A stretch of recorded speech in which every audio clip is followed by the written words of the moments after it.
this go up. Where am I?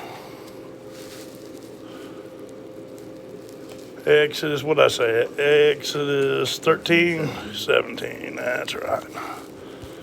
Yeah, that's about right. All right.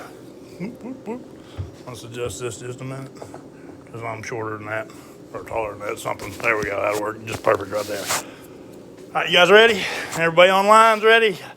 All right. Father, we ask just reach people with open eyes and open ears as always. In Jesus' name, amen. All right, today is Wednesday, January 4th, 2023, and this is my little Bible study. And tonight we're going to be continuing with our study in the book of Exodus and our line-by-line, verse-by-verse study. Okay, but before we get on with that, I got a couple of announcements for 2023. 2022, all right, when we started this Bible study, we weren't making any videos, and this series that we're doing in Genesis was the first thing we did. All right, but since we started making recordings, which was right after we finished that, the last lecture in the Genesis set was the first one that we did. All right, so from that point up until New Year's, we had produced 35 videos, I believe it is, over 1,400 and something minutes of instruction altogether. And it covers one full book and a whole bunch of little studies and some of the stuff that we did in the book of Exodus. So that's a pretty good opening year, and that was based on a 1 day a week, kind of a Bible study. All right, so for 2023, at least for the first part of it, we're going to try to maintain a 2 day a week, or 2 time a week meeting. And the way to work is on Wednesday nights, we're doing the line-by-line, verse-by-verse study, all right? This is a very important night because this is where you get fed. And what I mean by that is you have a lot of topical study, which is what we're going to do on Sundays. It's going to be topical study, or BEVs, just however you want to look at it. But when the line-by-line, verse-by-verse study, what you get is you get God's opinions and thoughts about things and not your pastor's, quite honestly, or your own even. All right? And without doing that, you don't really understand then what the book is about. And like I've heard you say before, some of the detail stuff really gets lost if you don't do the line-by-line, verse-by-verse stuff. Last week on Wednesday was a good one. It was a good example. The one that you missed on the Wednesday study was where we got into the mark of the beast again out of the book of Exodus. All right? To understand what that is all about, it begins in the Old Testament. All right? And if you don't know about Deuteronomy, you don't know about Exodus, well, you don't understand then when you get into the New Testament what being marked even means. All right? And so start developing a lot of false doctrines based around tattoos and microchips and things like this instead of what it actually was. So it's really important to get caught up, if you're interested in that. That was last week, all right? This week now we're going to move on in. Like I said, Sunday then will be topical study and there'll be different stuff, our BEVs like we're doing in Genesis, right? But tonight is our line by line, verse by verse. And we're on chapter 13, verse 17, the book of Exodus. All right, now where we just finished up with the mark of the beast and what it means in the hand and in the head was just last week in verse 16, where that kind of comes from. So we're going to pick it up in 17. And it came to pass when Pharaoh would let the people go, that God let them not through the way of the land of the Philistines, although the way was near. For God said, lest peradventure the people repent when they see war and they return to Egypt. I need these glasses, sweetheart, because this is not going to work without it. Even all blown up. That tells you that you're getting old. All right, when you can make the font on your electronic Bible big, but not enough. I'm just getting old. That's just all it comes down to. All right. Nonetheless, so God's kind of worried. All right. And think about it. What he's got? He's got 3 million slaves, and Moses. Now Moses is the only warrior among them, and Joshua, who kind of was raised up in the way of war. But Moses, his first 40 years of his life, he's been in Pharaoh's house. So the arts of war, and particularly Egyptian tactics, Moses got down pretty pat. All right.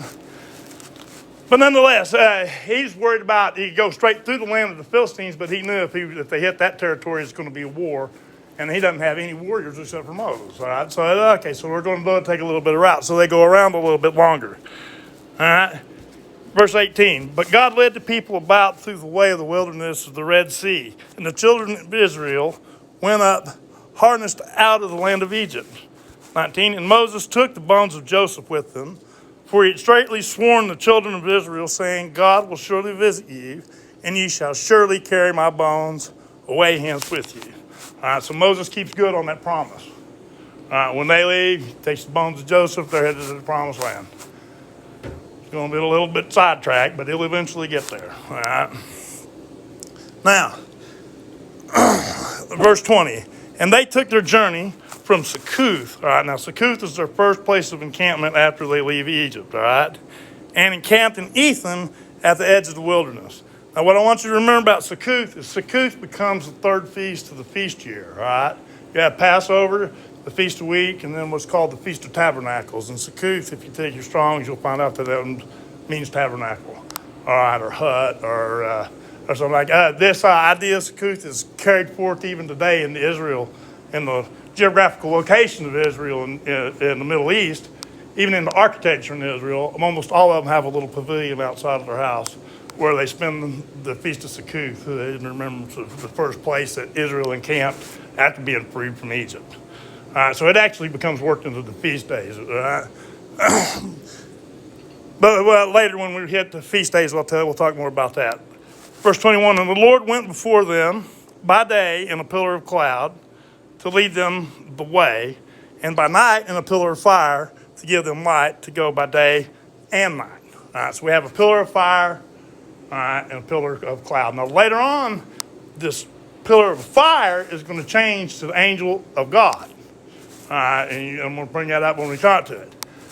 Now, I don't know if there is a connection, but every time I read about this pillar, then it becomes an angel. The one that comes to mind is the cherubim in the Garden of Eden that was just set there with a flaming sword that looked in 4 different directions. Right, that was to preserve the way of the tree of life, right? It wasn't to protect the garden, it was to keep the way of the tree of life. And I don't know why, but my mind always thinks of that when I cross this, so I think they probably are connected in some way. Sounds a lot like it. It was the same kind of a thing anyway. But we'll talk about a little bit more about that when we hit it again here in a minute. And he took not away the pillar of cloud by day, nor the pillar of fire by night, from before the people. That's verse 13, chapter 14. We're finally going to get to the Red Sea. And the Lord spake unto Moses, saying, speaking to the children of Israel, that they return and encamp before Philaroth, all right, between Migdol and the sea, over against Baal-zephon. Before it shall you encamp by the sea. All right. Now listen to what it says. For Pharaoh will say to the children of Israel. Now this is God telling Moses what Pharaoh's going to think. All right. Pharaoh will say of the children of Israel, they are entangled in the land. The wilderness has shut them in. All right, now I want you to go back up to the verse 2 above that. I want to understand a little bit about this. All right. Philaroth, that first word, all right, what it means is the mouth of the gorges. Okay. And Migdol means like the tower. All right. Now, Baal-zephon, that means, it means like Baal of winter, or you could even translate it, Lord of the North. Okay, so these are undoubted, these are allies of Pharaoh in Egypt, okay? And so really what he's saying is he's entrapped in the land. He's saying that they're encamped at the mouth of the gorges before the towers of Migdol, over against the Lord of the North. So he knows they're trapped against the Red Sea on the other side. That's why he's talking. They've messed up. They've entrapped themselves in the land. But you got to remember, it was God that's the one that told Moses to take the children of Israel there. And you know, Moses, he would have known, okay, this is not going to be good. This is tactically not a good thing to do. But, you know, he don't see one little word. He says, yes, sir, and he takes them down there because he knows. He knows he can do all these things in Israel just to abandon them at the Red Sea, just because of the towers of Migdol or the Lord of the North. All right, didn't matter. So he knew. All right. Yeah. You know that it's the Lord of the North and like the other thing, just because you translated it to the original? Well, with the Strong's. I take Strong's Concordance, right. Look up Baal-zephon. Okay. All right. And I'll just show you. Let's turn it on. I was just wondering because, like, Yeah, that's a legit question. Everything, I meant to bring that up actually. Anytime you hear me say this means or that means in Hebrew or this Hebrew word, I'm using the Strong's Concordance to reference it. Do you know what a Strong's is? Okay, it's an English to Hebrew Greek dictionary by Dr. Strong's, all right? And all it is it's every word in alphabetical order in English that's in the Bible, okay? And then there's a number by every one of them that corresponds to either the Old Testament or the New Testament. So you look them up, and by following the numbers around, you can find out how many times one English word is translated from 5 different Hebrew words and what those meanings are. You can find out a lot of very interesting facts about it. Right, 5 different translations of one word. Right, we've read into that more than once. All right. Yeah, so it's really important to do your homework. And when I say that, that's where I get it from Strong's Concordance. All right. And now you were talking about Beelzebub. All right. Okay. In the Strong's Concordance, in the Hebrew Index, is 1189 is the original word. Right. And you can tell that it comes from, in the Hebrew Index, these 2 different words. This is the first half to the word, and that's Baal. It's a Phoenician deity. All right, and you can go ahead and track it all the way to its root if you want, but I want to go back to the next one because this is where you really get the information about it. It's from 6845, but from here it means it's hidden into the dark, only of the north, as a quarter, gloomy, unknown north. It comes from 6845 to hide or to cover over, implicate, a lot of different. You get a lot of different information about the whole word. You can get the entire etymology of the word. If it's a compound word, what's the first half mean? What's the second half mean? And when you put them all together, it kind of tells a story often about the word. All right. Always use your Strongs, and when you do, try to take it always to the root. Sometimes I always check mine to the root. Sometimes the first word is the best definition, because sometimes the root definition gives you the most understanding. Sometimes, so got to do your homework. And so in this case, it was the Beelzebub means like Baal of the cold or of the north. So, and that would be Lord of the North if you wanted to translate it all the way into a title. And that's where that thing comes from. And the same with Migdal, means the tower. So it's the towers of Migdal. And there would have no doubt been watchtowers on a border, somewhere. And there in front of them, Lord of the North is the one side and the Red Sea is the other. Yeah, but when you put all that together with the definitions, you get more than just as a place. It was like, okay, they're in gorges. All right, in front of them, they have watchtowers that are keeping an eye on them.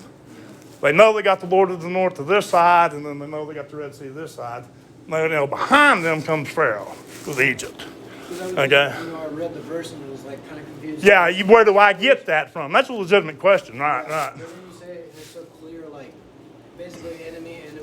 Enemy, right. And they're in the terrain that they're in is within gorges, so that's a really bad place to be because you got enemies with the high ground on each side, and so you're just in a bleh. All right, but the good thing is God is the one that told them to go there. All right, so what you're really seeing from the outside is what does a trap look like? Israel is bait. They're cheese in the trap. They're trapped in the gorges between 2 allies and water. Their plan is to run them up from behind and to push them into the Red Sea and kill them. Kill all of them. They're done with these people. And that's what would have happened in the ancient kingdom when they're in slavery, which would appear to be from the Egyptian side of things anyway. But anyway, does that help them understand a little bit? So verse 4 was where we are in chapter 14. And I will harden Pharaoh's heart, that he shall follow after them, and I will be honored upon Pharaoh and upon his host, that the Egyptians may know that I am Yahweh, and that they did so. That they did so. All right. So here we go. He's threatening. He's just going to tell them flat out that they're done. It's over. All right. Verse 5. And it was told the king of Egypt that the people fled, and the heart of Pharaoh and of his servants was turned against the people. Remember, on one hand, they'd already told them, borrow silver and gold and all this other stuff, and now, turn around, they flip, now they're mad. Now, what are they mad about? This is what they say. And they said, why have we done this, that we have let Israel go from serving us? Think about this. This is a 3 million person personal labor force. That's a significant part of any economy, even in an ancient kingdom.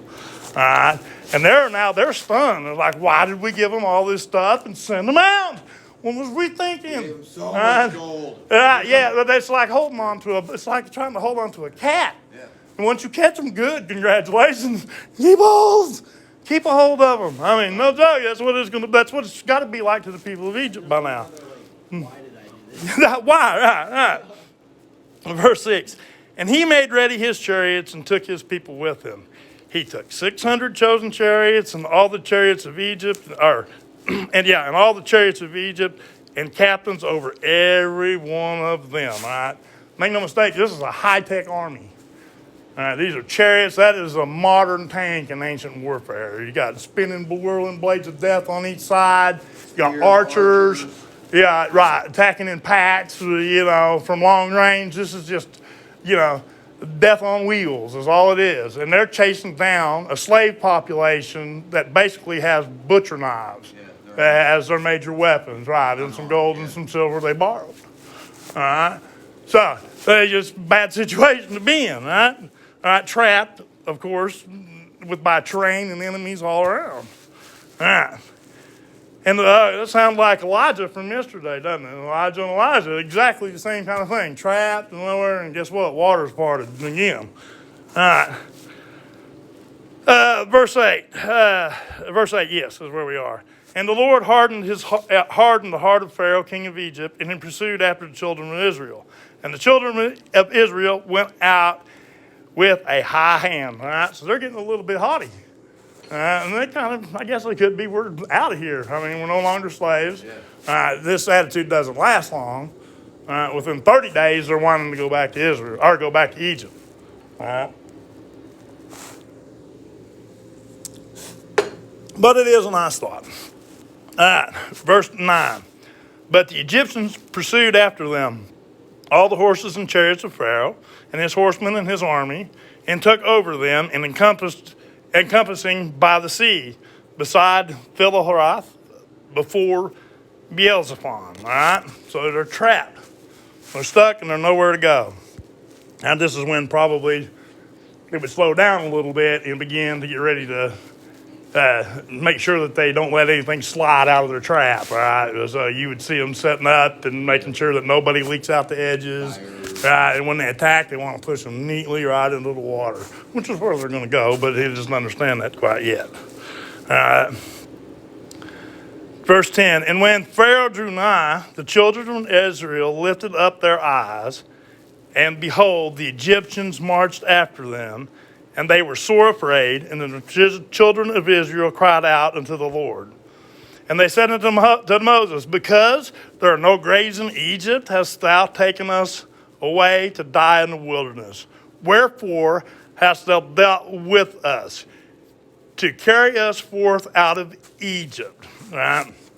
Now they're mad. A minute ago they're happy. Now they're mad because now they're being faced with the fact that they're going to die. Okay?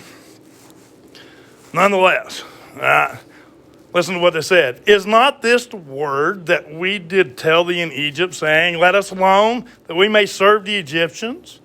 For it had been better for us to serve the Egyptians than that we should die in the wilderness.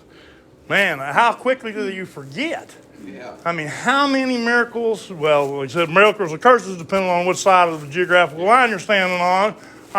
How many of those miracles were done right in front of them, in plain sight, with knowledge beforehand? I mean, think about this. He's done a lot when God has went out of his way to build their confidence, but yet they still seem to be lacking something in them that they're just not getting a hold of it quite yet. All right? Verse 13, and Moses said unto the people, fear ye not, stand still and see the salvation of the Lord, which he will show unto you today. For the Egyptians whom ye have seen today, ye shall see them again no more forever. All right? They're dead. They're gone. They're out of here. And the Lord shall fight for you, and ye shall hold your peace. All right? What did he say? Did he say shout, be happy, cheer? No, hold your peace. All right. Now, let's keep that in mind about not speaking. Now, remember when Christ was delivered up to the temple to be scourged and they were charging him with different things? Remember what it said? It said he refused to answer their questions, right? He didn't speak. And the only thing that he says is after about the sign, they say it's about the sign, he says, thou sayest, and that was all he said. Remember? Now, that goes back like into the Old Testament prophet that said when the Messiah would be charged that he wouldn't speak in his own defense. All right? In his own defense. Now, think about this. He held his peace then. All right? Now, in the future, you will see people delivered up before the Antichrist, right? We've talked about this. Now, they will have been delivered up from a loved one, a friend, a brother, a sister, husband, a wife, somebody like that. All right? But for these people, it is the intention of God that these people be delivered up at that time. Okay? Now, the important thing to do, just like he said, you shall hold your peace, because who's doing the fighting? God's the one that's doing the fighting, right? It's not them. And the same goes for those people that are delivered up before the Antichrist. If you find yourself before a court having to say that I do not believe that this is Jesus or God or any other thing, except the Antichrist, if that's what you're there delivered to do, the only thing you got to do is hold your peace and not speak. Because the words then that come from you are not you that speaks, but God speaking through the Holy Spirit. Now, that takes us to understand that completely really takes a good study in Acts chapter 2, all right, which is where a lot of people get this tongue stuff from that you see going on in the church. But if you read Acts chapter 2, and that's what you're doing, then you need to reread Acts chapter 2. Because what's going on in churches is not what Acts chapter 2 is talking about. What Acts chapter 2 is talking about is what happens to people who then are delivered up before the Antichrist and the Spirit of Messiah. And they hold their tongue and the Spirit speaks through them. They're the only ones that can even commit the unforgivable sin. All right? Those people that are delivered up. If they refuse the Spirit to speak through them, that's unforgivable. Because by then they know, by then they understand. They were chosen from the first age. You were chosen to do these things. All you got to do is sit there and shut up. It really is that simple. It ain't about your knowledge. It's about you knowing when to talk and when not to. Now, with that being said, there's plenty of time to talk. Because the rest of the time you can run your mouth as you see fit. All right? You can do what you want with what you know. You understand what I'm saying? But when that time comes, it's important to speak. But when that time comes, it's time not to speak. All right? But I just thought that was something that needed to be brought out because that's a theme that's repeated over and over. When God fights, you hold your peace, and He'll handle it.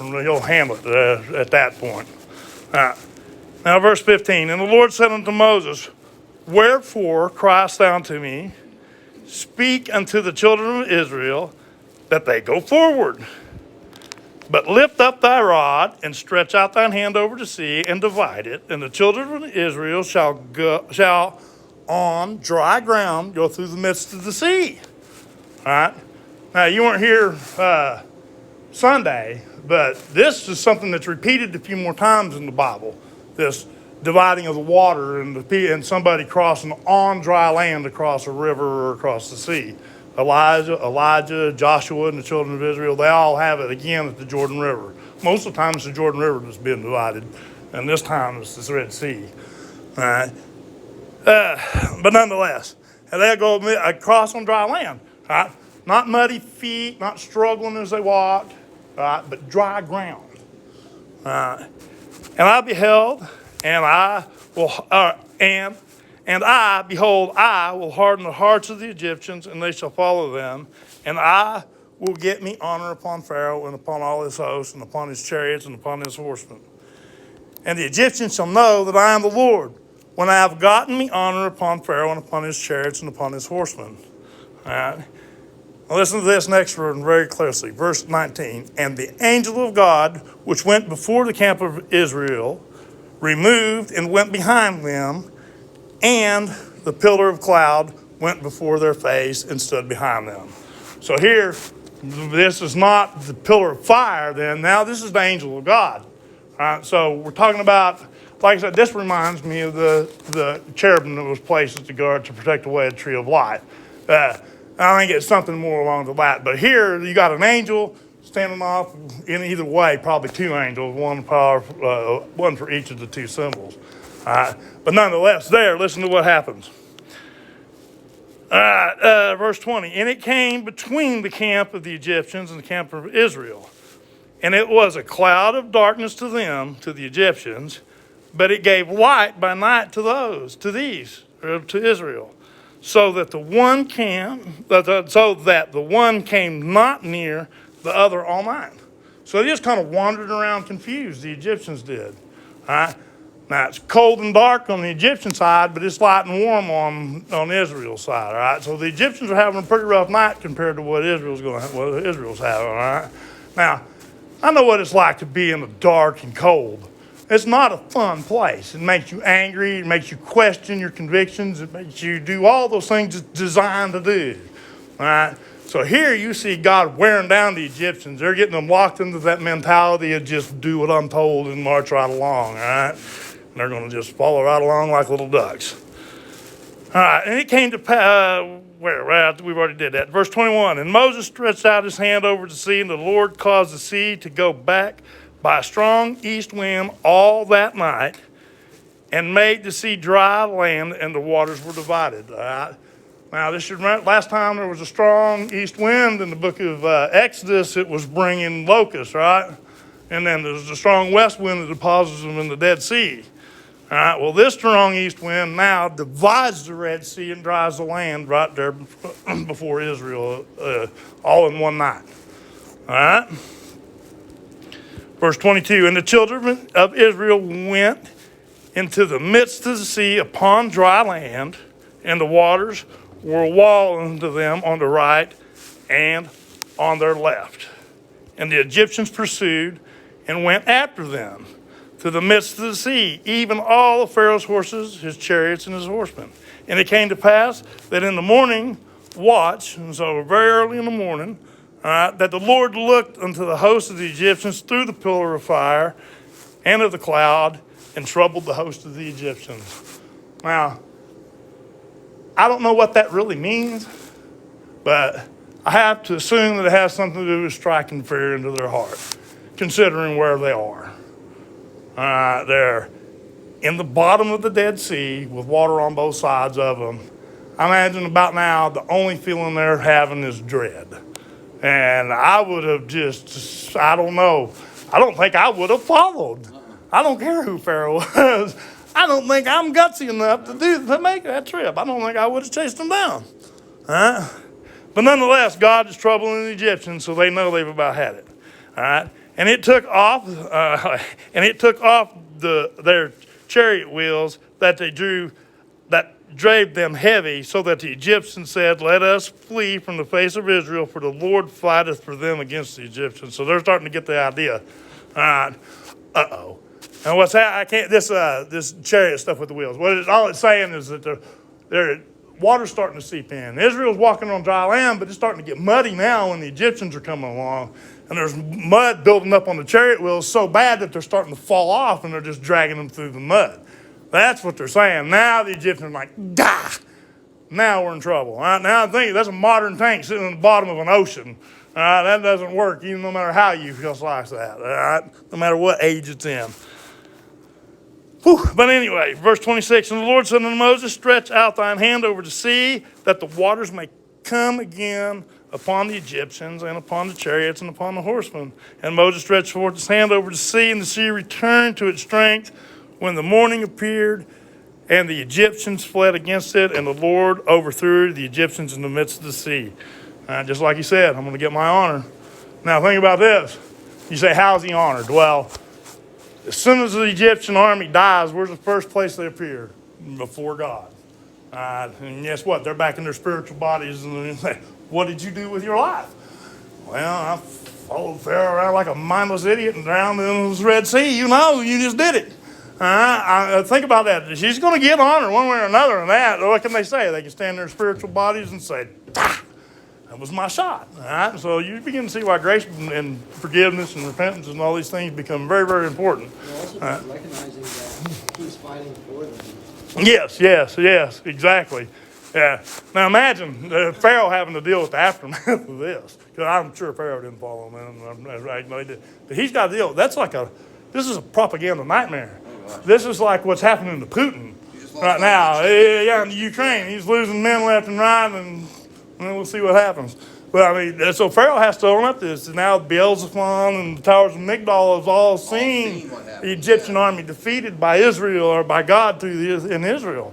All right, so that begins to develop them a reputation. Now they're going to have to rely on this reputation a little bit because they got 40 years for it to actually get to go in the promised land. But that nonetheless would be something that keeps them safe for a little while, for sure. Anyway, verse 28, and the waters returned and covered the chariots and the horsemen, and all the hosts of Pharaoh came into the sea after them, and there remained not so much as one of them. But the children of Israel walked upon dry land in the midst of the sea, and the waters were a wall unto them on their right hand and on their left. Thus the Lord saved Israel that day out of the hand of the Egyptians, and Israel saw the Egyptians dead upon the seashore. So they saw that verified with their own eyes. And Israel saw the great work which the Lord did upon the Egyptians. Again, I'm going to add, and the people feared the Lord. Right? Now, this word feared, anytime you see feared, either in Greek or in English, you can translate that either love or reverence as well. They're synonymous words. To fear would be to have reverence for. But yes, but I think fear is the wrong word used to describe how God feels about his children. Okay, I don't think he wants us to fear him. You understand what I'm saying? He's your father. He just wants you to talk to him. All right, take that from a dad with children. And in the end, that's all you want them. They come see you and say hi. All right. Do you think that, like in Proverbs, it says like the beginning of wisdom is fear? It's the reverence of God. You can reverence. You can translate that. Is the same thing as respect? Yes, respect, love, adore, reverence, and fear are all kind of adoration. But if he's mad at you, you're going to experience fear. But if he's not mad at you, you're going to experience, a joy. You understand what I'm saying? So it could be either way. If he's mad at you, you better fear him. Let's put it that way. But if he's not mad at you, he's your best friend. Okay? And that's important. That's another thing that's important to remember in the last days. If you don't bear the mark of the beast, you need to listen to the last one of this on Exodus, all right? Because that gets into the mark of the beast. If you don't bear the mark of the beast, he's not mad at you in the book of Revelations. He's mad at them. All right? So if you don't bear the mark, well, then you ain't got to worry about it. How do you not bear the mark? You got to get familiar with what it says about the actual second advent. All right? And it's all wound up in wisdom when you learn how to count correctly and you learn how to count what the mark actually is. But that's another time. We've already did a couple of BVs about that, I think, all together. So it's all online. It's all on YouTube. All right. If you're listening online, on YouTube, My Little Bible Study, no spaces, no capitals, gets you our YouTube channel. All right. If you want to study and look a little bit more, we have more information online at mylittlebiblestudy.com, no spaces, no capitals. If you put spaces and capitals in there, you're going to get, I have no idea, but it's not going to be me. It's not going to be what we're doing here. All right, I kind of set it up that way because you have to really be looking for it to find it. All right. But give it a look over. If you find something you like, listen to it. If you see something there that'll help somebody, tell them.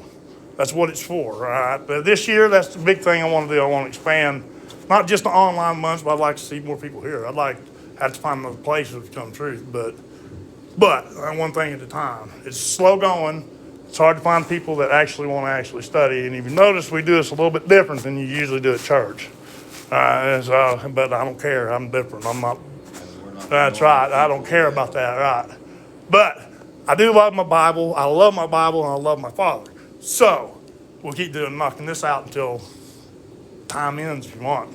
But this year I look forward to putting out a whole bunch more stuff. So we got the stuff. Most of it's already online, already set up, ready to go. We just need to do videos for and stuff like that. But that's it for tonight.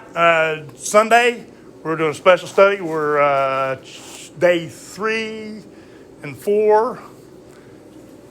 I'm conflicted on how to do this, on how we're going to break this up, because I want to teach day 5, 6, 7, and on at one time. So we may skip. Well, I don't want to skip them. I don't want to skip none of it. We're going to get into that now.